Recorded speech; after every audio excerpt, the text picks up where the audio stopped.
आपके पास अगर criminal conspiracy का क्वेश्चन आता है, जैसे अभी तक हम क्या पढ़ रहे थे, फॉर एग्जाम्पल अभी हमने इंसैनिटी का डिफेंस पढ़ा, जनरल एक्सेप्शन। तो अगर इंसैनिटी का जनरल एक्सेप्शन आपसे पूछते हैं मेंस में, तो आपको कैसे लिखना है, मैंने आपको बताया था की एलिमेंट्स के फॉर्म में। आपको सेक्शन 22 के की एलिमेंट्स क्या है वो मेंशन करने हैं। की एलिमेंट्स को आपको इंटरप्रेट करना है, legal insanity, medical insanity, cases के थ्रू इंटरप्रेट करना है, use the keywords of the bare act. But आपको लिखना कैसे है उसमें, की एलिमेंट्स के अकॉर्डिंग। बट अब हम ऑफेंसेस की बात कर रहे हैं, दैट मींस अब हम बात कर रहे हैं for the offence of criminal conspiracy. और जब भी बीएनएस में आपके पास मेंस में कोई क्वेश्चन आता है किसी भी ऑफेंस पे, चाहे वो कॉन्स्पिरेसी हो, चाहे वो अबेटमेंट हो, चाहे वो मर्डर हो, चाहे वो थेफ्ट हो, किसी भी ऑफेंस का अगर आपके पास मेंस में क्वेश्चन आया है, you should not write according to की एलिमेंट्स।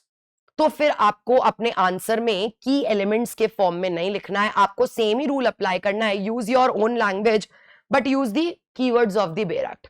लेकिन लिखने का तरीका अलग होगा। जनरल एक्सेप्शंस के जैसे हम इस बार अब इसको की एलिमेंट्स के फॉर्म में नहीं लिखेंगे, अब हमारे आंसर को हम लिखेंगे in the form of actus reus and mens rea of criminal conspiracy।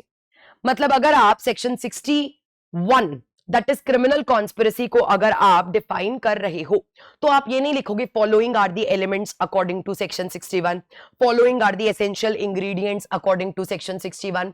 This is a very immature style of writing, this is a very academic style of writing. ये हम कॉलेज में किया करते थे कि following are the essential ingredients, following are the essential requirements.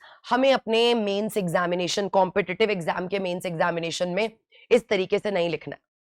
अब आप offence को की एलिमेंट्स में डिवाइड नहीं करोगे। अब आप किसी भी ऑफेंस पे अगर मेंस का आंसर लिखोगे तो आप उस ऑफेंस के एलिमेंट्स को ही लिखोगे, लेकिन you will divide the elements into actus reus of criminal conspiracy, mens rea of criminal conspiracy, because that is what is actually done in the court। अब आप प्रोसिक्यूशन ऑफिसर के लिए अपियर हो रहे हो। प्रोसिक्यूशन ऑफिसर या prosecution का काम क्या होता है, प्रोसिक्यूशन का काम होता है that in a trial the burden lies upon the prosecution to prove the actus reus and the mens rea for the offense। जिस भी ऑफेंस का चार्ज अक्यूज पे लगा है, प्रोसिक्यूशन का क्या काम होता है, प्रोसिक्यूशन का काम होता है एविडेंसेस के थ्रू उस ऑफेंस का एक्टस रियस और उस ऑफेंस का मेंस रिया प्रूव करना। यही तो प्रिंसिपल होता है ना, that the burden in a criminal prosecution lies upon the prosecution to prove the actus reus and the mens rea of a particular offence. और अगर कोई प्रोसिक्यूशन अपने एक्टस रियस और मेंस रिया के बर्डन को प्रूव कर देते हैं, डिस्चार्ज कर देते हैं, दैट मीन्स उनका जो बर्डन है it has been duly discharge. अब अक्यूज पे बर्डन शिफ्ट हो जाता है, वो कोई डिफेंस लेना चाहता है तो ले सकता है, उसने कोई डिफेंस नहीं लिया तो आपने एक्टस रियस प्रूव कर दिया एज अ प्रोसिक्यूशन ऑफिसर, आपने मेंस रिया भी प्रूव कर दिया, the person will be convicted. अगर एज अ प्रोसिक्यूशन ऑफिसर आप एक्टस रियस तो प्रूव कर देते हो, मेंस रिया प्रूव नहीं कर पाते हो, एक्विटल दे दिया जाएगा। इसीलिए जब as a prosecution officer actually आपको जाके आप कभी भी कोर्ट में ये नहीं बोलते हो कि ये एविडेंसेस हैं for the ingredients of this offence. आप हमेशा एविडेंसेस कैसे देते हो, for the actus reus of the offence and for the mens rea of the offence. इसीलिए आपको अपने मेंस के आंसर में, आंसर राइटिंग में भी इसी तरीके से लिखना है जब आप क्रिमिनल कॉन्स्पिरेसी के बारे में लिखोगे। फॉर एग्जाम्पल, पहले तो आपने उसका नेचर समझाया कि ये एक इनकोएट ऑफेंस है और क्यों है, फिर आपने उसकी पॉलिसी समझाई कि इनकोएट ऑफेंसेस को पनिश क्यों किया गया है, जो मैंने अभी आपको समझाया। ये तो हो गया आपका इंट्रोडक्शन। अब आपको main body of the answer लिखनी है, जिसके लिए आपको सेक्शन 61 के कीवर्ड्स को इंटरप्रेट, उसके एलिमेंट्स को इंटरप्रेट करना है। तो आप ये नहीं लिखोगे following are the keywords, following are the elements, following are the ingredients, आप लिखोगे the actus reus for the offence of criminal conspiracy is, explain करोगे। फिर आप बताओगे नेक्स्ट पैरा में the mens rea for the offence of criminal conspiracy according to section 61 is this, वो explain करोगे। Actus reus बता दिया, मेंस रिया बता दिया, दोनों मिलके बन गए ऑफेंस ऑफ क्रिमिनल कॉन्स्पिरेसी। मतलब आपने क्रिमिनल कॉन्स्पिरेसी का ऑफेंस प्रॉपर्ली एक्सप्लेन कर दिया। इसके बाद कुछ केसेस वगैरह इन्हीं के साथ लिखोगे और लास्ट में लिखोगे कंक्लूजन। तो क्रिमिनल कॉन्स्पिरेसी पे अगर एक डायरेक्ट क्वेश्चन आ रहा है तो आपको इस तरीके से, और सिर्फ क्रिमिनल कॉन्स्पिरेसी में नहीं, अब हम जितने भी ऑफेंसेस, क्योंकि इसके पहले तक हमने कोई ऑफेंस नहीं पढ़ा, हम सिर्फ प्रिंसिपल्स और एक्सेप्शंस पढ़ रहे थे मेंस के अकॉर्डिंग, लेकिन अब हम ऑफिशियली ऑफेंसेस स्टार्ट कर रहे हैं। किसी भी ऑफेंस को लिखने का करेक्ट तरीका कॉम्पिटिटिव एग्जाम के, मेंस एग्जाम के लिए यही होता है, कैटेगराइजिंग और dividing the, classifying the offense into actus reus and mens rea, because as a prosecution officer आपको करना यही है। सिमिलरली जब जुडिशरी के लिए भी आप लोग अपीयर होते हो, तो जुडिशरी के भी जब आप मेंस एग्जाम देते हो तो भी आपको सेम फॉर्मेट होता है। The reason is as a जज, एज अ मैजिस्ट्रेट ऑल्सो, जब आप अपना जजमेंट देते हो, तो जब आप मैजिस्ट्रेट, जब आप लोअर कोर्ट के जजमेंट पढ़ते हो, तो वहां पे जो रीजनिंग दी जाती है वो एलिमेंट्स के अकॉर्डिंग नहीं दी जाती है, वो एक्टस रियस और मेंस रिया के अकॉर्डिंग दी जाती है। लास्ट में जब जज, जब मैजिस्ट्रेट कन्विक्शन का जजमेंट पास करते हैं तो क्या लिखते हैं?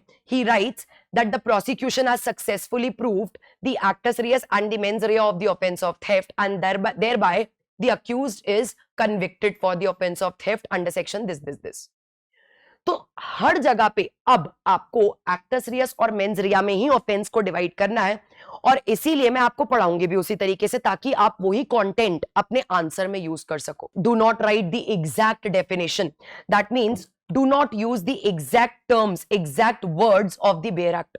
जैसे फॉर एग्जाम्पल आप सेक्शन 61 पढ़ोगे, तो सेक्शन 61 की ये डेफिनेशन अगर आप देखोगे तो ये डेफिनेशन वेन से स्टार्ट हो रही है और एक्सप्लेनेशन के साथ ये खत्म हो रही है, जिसमें एक्सप्लेनेशन है, बीच में लिखा है प्रोवाइडेड दैट। अब अगर आप एज इट इज डेफिनेशन अपने आंसर में लिखते हो, तो आप एज इट इज लैंग्वेज अगर यूज कर रहे हो, provided that, explanation, that is not a normal way of writing. क्या अपने normal day to day language में हम ऐसे बात करते हैं क्या? Notwithstanding, provided that, no, that is a bare act language. इसीलिए I would suggest never write as it is, लिखना यही है। मतलब अभी मैं आपको बताऊंगी इसके कुछ कीवर्ड्स हैं। फॉर एग्जांपल, टू और मोर पर्संस, सबसे पहला कीवर्ड। इसके बाद agree, second keyword, common object. तो ये कीवर्ड्स जो इस डेफिनेशन में यूज हुए हैं वो आप अपने आंसर में यूज करो एज एक्टस रियस, मेंस रिया। मैं बताऊंगी क्या एक्टस रियस है, क्या मेंस रिया है। कीवर्ड्स को यूज करो, but as it is definition मत लिखो।